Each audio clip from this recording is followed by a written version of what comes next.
I believe I may or may not have created a monster with this build. Meet the Gale Authority Heavy Star Kindred of Doom and Despair. This build can reach elite level of resistances, on top of having a good amount of health, upwards of 550 HP. Good damage modifiers while still having excellent mobility due to the Oath and Attunement used. And finally, a true 2-bar combo that I will show off later off in the video. All that I ask you to do in exchange for this build is to like, comment, and subscribe. There is no builder link, however I will be showing off the stats of the build in the video. Let's get right into it. This build is incredibly easy to prog. With some luck you might even be able to make it without using a single moon sign. Let's get to the pre-shrine of the build. It goes low charisma pre-shrine for tough love, for that tiny bit of resistance it gives you. Especially if you pair it up with Elder, it pretty much acts as an extra layer to the finish. On top of that, we'll be going 40 willpower in order to get Exhaustion Strike, which is a very powerful mix-up, especially on heavy. Overall, it's an incredibly good mantra, and a must get on this build. We'll also be picking up Underdog, which is another free damage boost once you're on low health. And finally, we're going to go 65 for agility for Speed Demon, Cheap Shot, Ghost, Cut to the Chase, which will give us a good bit of catching potential. And as your Gale, you will always be proccing Speed Demon and Cheap Shot, which allows you to get a free boost in your damage. After you make sure you have all those talents shown on screen, you can invest 1 point in Strength, 2 into Heavy, 1 into Fortitude, which will get you another level up in case you do not get the talents required to pre-shrine. And you can finally shrine down the build. Post-shrine you want to dump enough stats into strength until you meet the requirements for Star Kindred, which should be 40. It's one of the best O's, and I will talk about it a little bit later in the video. This also allows you to get Unwavering Resolve while keeping its full potential.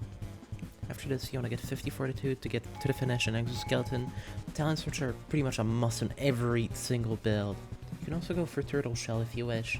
I did not simply because of Drip. Another 5 points will go into Intelligence, which will get you Nullifying Clarity, which will allow you to get a free 10% extra damage, especially since you're going High Gale with Spectre, so your enemy will nearly always be winded. Speaking of High Gale, the mobility you'll be able to get with this was no joke.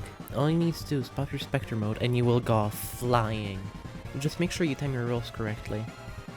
And finally, you want to go 85 heavy in order to be able to equip every single heavy weapon other than maybe like 2 that nobody uses anyway. Now on to why Star Kindred is the best oath in the game. Not only do you get the best mantras to use with the weapon type you'll be using on this build, but you also get incredible mobility. All it takes is for you to take out your wings and your enemies will nearly never catch up.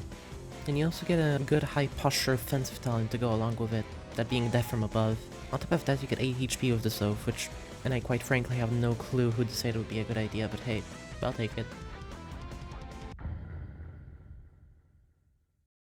As stated before, picking up Exhaustion Strike is a must. It's one of the best mix-ups, a really good feint, and back-hitting with it feels so stupidly satisfying. You want to run a Bless Gem with this. Next up, you want to get Gale Lunge, a powerful combo starting mantra. After landing this mantra, you can try to crit. Like 70% of the time it'll hit your opponent's block, allowing you to confirm further attacks. You want to run either a Gale or a Bless Gem on this one. This one is a bit of a split. You can either get Champion's Woethrow, a powerful Gale mantra that guard breaks your enemy while locking them in place for a second or two. If you're going for the Authority origin, you can get the new Axe mantra, which does enough posture to guard break anyone if you use the M1 variant. On either, you want to use the Bloodless Gem. Next up, you can either go for a Blast Spark with Wind Gun or an Air Force with a Reverse Spark. Both lead into good combos, although Wind Gun deals a bit more damage. You want to run Bloodless on this one as well. Now let's be honest, how can a Gale build be complete without Astral Wind? This mantra is a godly feint and allows you to combo with Vanishing Wrath. Or if you're quick enough, you're able to get a Gale Leap and land another mantra. This is a must and you want to run a Bloodless Gem on it. Another Gale staple is Heavenly Wind, one of the best feints in the game, which allows you to go up in the air, and that fairly often means off your enemy's screen, thus they won't know if you're feinting it or not until it's too late. You want to run a Bless Gem on this one.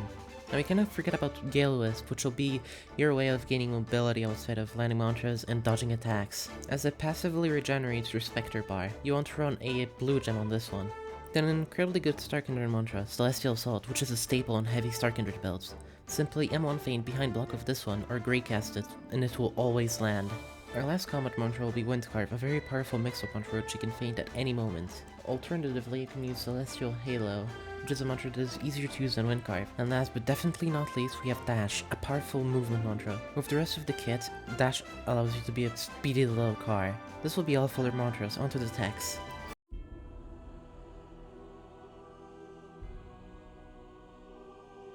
Now onto the crack tech I was talking about. With the talent and overdrive and the high heavy weapon, you're going to be able to confirm Tears of the Eden Kite bubbles. And those are no joke, allowing you to very easily get a few bars off your opponent. Not to mention that the fact you can confirm an M1 and an extra mantra if you do guard break. If you don't, fret not. Champion Warfare has you covered. As long as you crit your opponent and land Champion's Warfare, you'll be able to confirm your bubbles anyway. Guard break or not, after Champion's Warfare you'll be able to land a few more combos that will definitely result in your DMs being filled with death threats. So to conclude, this build allows you to show your opponents who's boss with incredible damage multipliers, while having a gazillion resistances and good health, or a gazillion health with good resistances, with a true combo that can deal up to 2 bars. This is definitely one of the builds ever. Now please don't forget to like and subscribe, and maybe send a comment to let me know what you think of the build.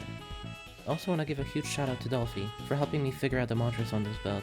Anyway, that'll be out. Thank you for watching, bye bye!